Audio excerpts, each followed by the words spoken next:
আসসালামু আলাইকুম রহমতুল্লাহি ওবরকাতুহু। সম্মানিত দর্শক, গণেশ উল্টানোর আলামত ক্রমশ স্পষ্ট হয়ে যাচ্ছে। আপনারা সবাই জানেন গণেশ বলতে আমরা কি বোঝাচ্ছি আর উল্টানো বলতে আমরা কি বোঝাচ্ছি।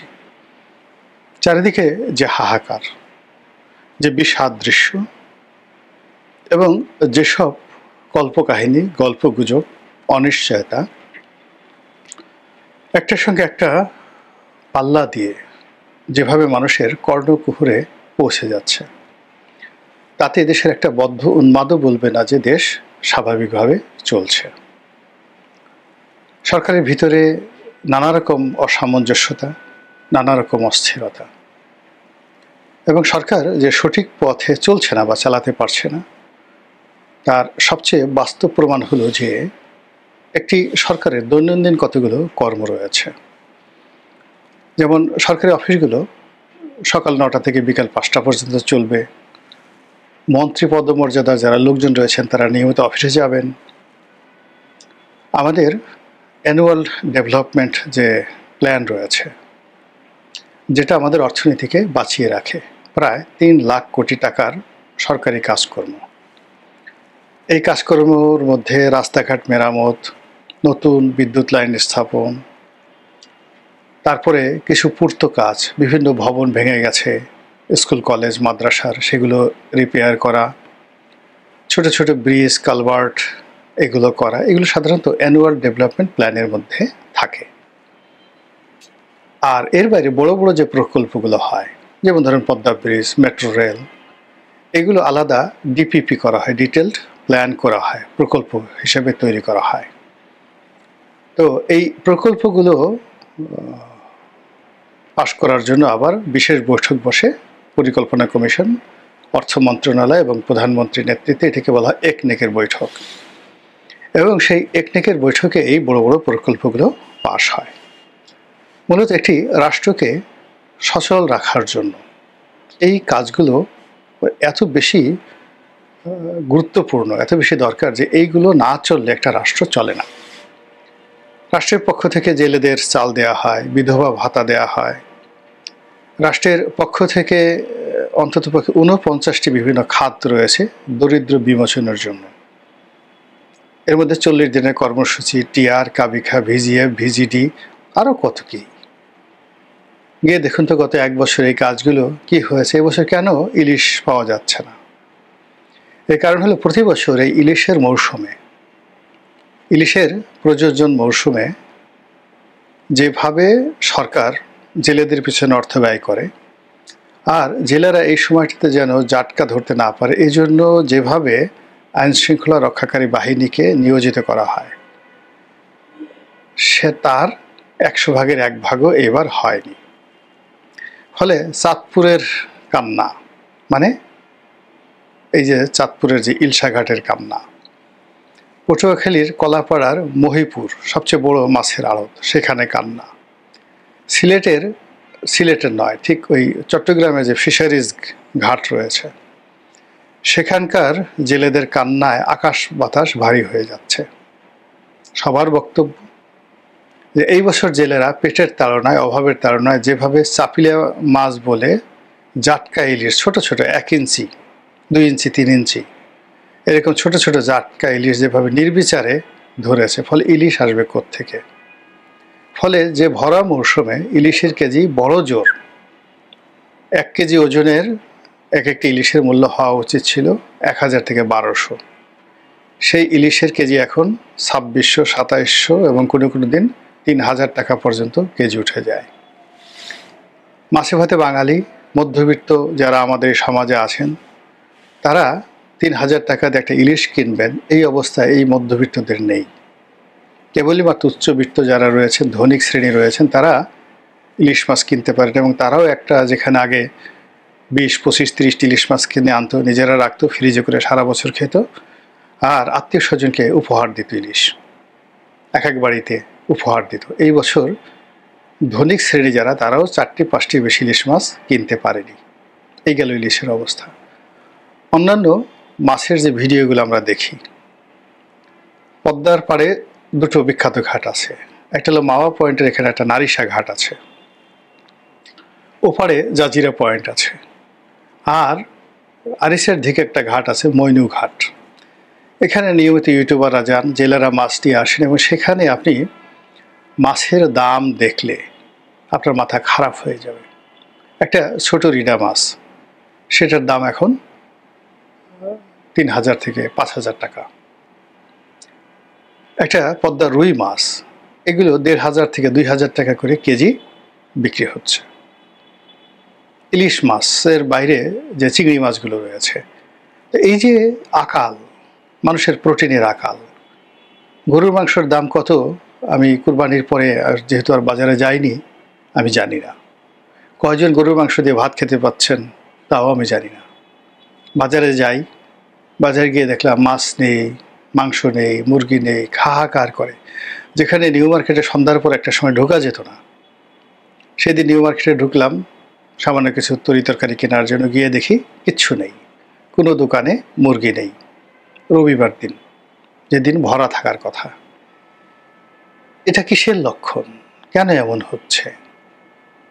সরকারের যারা কর্তা ব্যক্তি, তাদের মধ্যে বিষাদের ছায়া দেখা যাচ্ছে। আসিফ নজরুলের মতো মানুষ, অন্যান্য যারা উপদেষ্টা রয়েছেন, তারা বারবার বলার চেষ্টা করছেন আমাদের বিদায় অতি আসন্ন, আমরা ফেব্রুয়ারি মাসে নির্বাচন দিয়ে চলে যাব। তো এখন তাদের যে বিদায়ের কথা আমরা শুনতে চাইনি, ফেব্রুয়ারি মাসে নির্বাচন হবে, এটা বারবার বলার দরকারটা কি? যদি তারা করতে পারতেন, তাদের সে সামর্থ্য থাকতো, তাহলে তাদের তো এটা মুখ ফুটে বলতে হতো না। আমরা এমনি বিশ্বাস করতাম, কিন্তু এখন একটা নির্বাচন হবে, এটা আমরা বিশ্বাস করি না। 5টি ব্যাংক একত্র করা হচ্ছে নতুন একটা নাম দিয়ে। বাংলাদেশ ব্যাংকের গভর্নর বারবার আশ্বস্ত করছেন, কিন্তু কেউ স্বস্তি পাচ্ছেন না। যেখানে দেখা হচ্ছে যে এই 5টি ব্যাংকের যে মূলধন ঘাটতি, এটা প্রায় ১.৫ লাখ কোটি টাকার মূলধন ঘাটতি।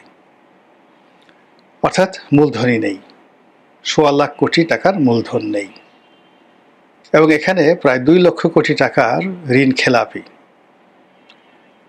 বলা হচ্ছে যে এদের 70%, অর্থাৎ তাদের যে টোটাল জমা নিজেদের অর্থ এবং পাবলিকের যে টাকা, এই সব টাকার ৭০% টাকা তারা ফেরত পাবে না।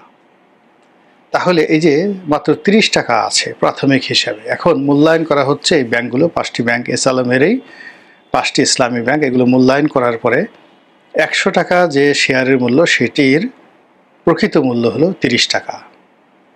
কবে, কিভাবে, কতদিন ধরে এই ব্যাংকগুলোকে সেই স্বাভাবিক অবস্থায় ফিরিয়ে নেওয়া যাবে যখন ১০০ টাকার মূল্য ১০০ টাকা হবে, আমরা জানি না। কিন্তু আমাদের এই বিপদের দিনে ২ লক্ষ কোটি টাকা কেবলমাত্র এই ব্যাংকিং সেক্টরে হঠাৎ করে যে আমাদের সমস্যা দেখা দিয়েছে, এটা তো এই ব্যাংকের। অন্যান্য ব্যাংকের অবস্থা কি? যারা কোনো মতে ধুকধুক করে চলছে, তাদের অবস্থা কি? ফলে সেখানে গণের যে উল্টে গেছে, এতে কোনো সন্দেহ নেই। সরকার অস্থির হয়ে পড়ছে এই কারণে যে তারা একটার পর একটা জনপ্রিয় কাজ করার চেষ্টা করছে। একে গ্রেপ্তার করো, ওকে ধরো, একে মারো, একে মামলা দাও, তারপরে এই কথা বলো, ওই কথা বলো, মানে মানুষকে উজ্জীবিত করার, মানুষকে বিভ্রান্ত করার, মানুষকে লোভ দেখানোর যে কর্মকাণ্ড চলছে, ইট মিনস স্বাভাবিকভাবে সব কিছু চলছে না।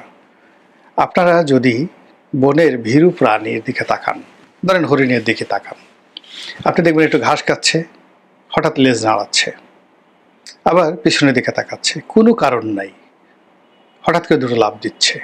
এমনকি পেটের মধ্যে যে গুড়গুড় শব্দ হয়, সেটা শুনে ভয়ে হরিণ তিড়িং বিড়িং করে লাফ হাতে থাকে।